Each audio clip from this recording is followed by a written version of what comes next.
Hi, welcome to Module 4. In this module, we'll look at building an advisory council for our comprehensive counseling program and planning for the annual administrative conference we'll have with our administrators next fall. We'll start first with the advisory council.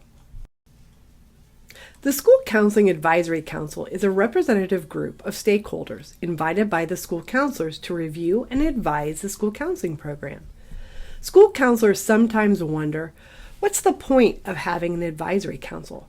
Or they worry that an advisory council will end up telling the counselors what to do.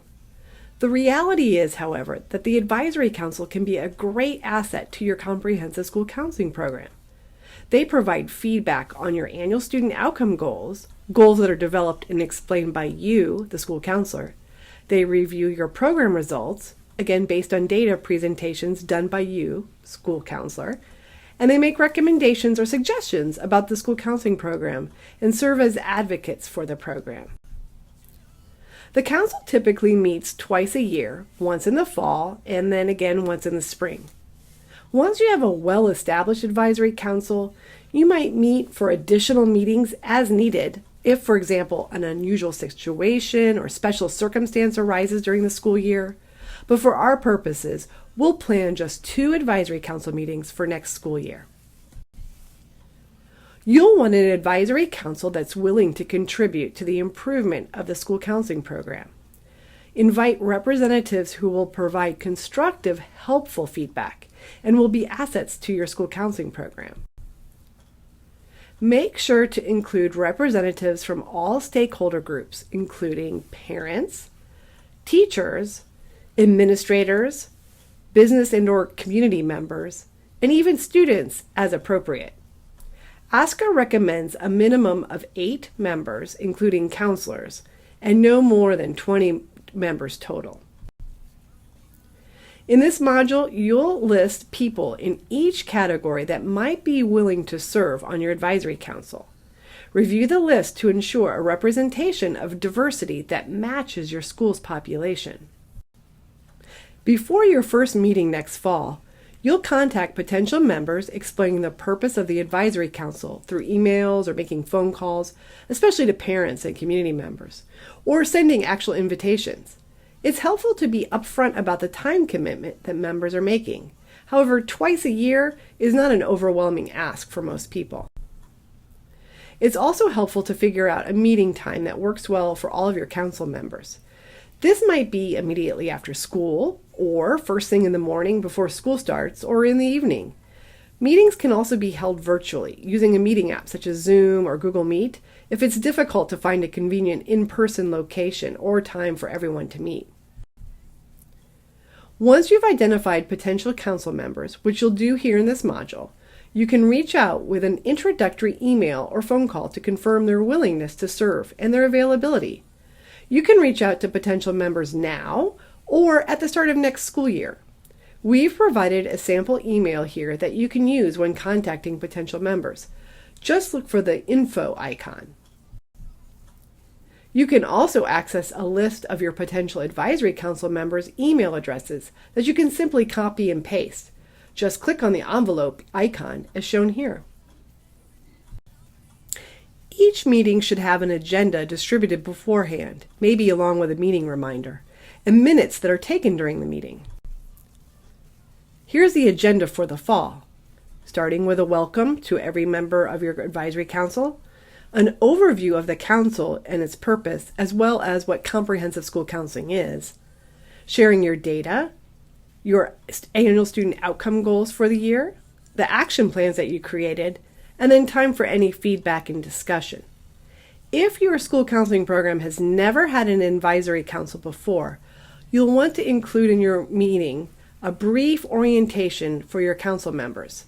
This can include explaining what the comprehensive school counseling program is, your program's vision and mission, and how the advisory council supports a comprehensive school counseling program. After welcoming your council members and going over the purpose of the council, you'll share the student outcome data that you reviewed to come up with your student outcome goals for the year. This can be the school data summary report that you completed in Module 2. You'll then share the counseling program's student outcome goals and action plans for the school year that you've already completed in modules 2 and 3.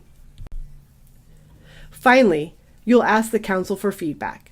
It's often helpful to come up prepared with a few questions to prompt conversation.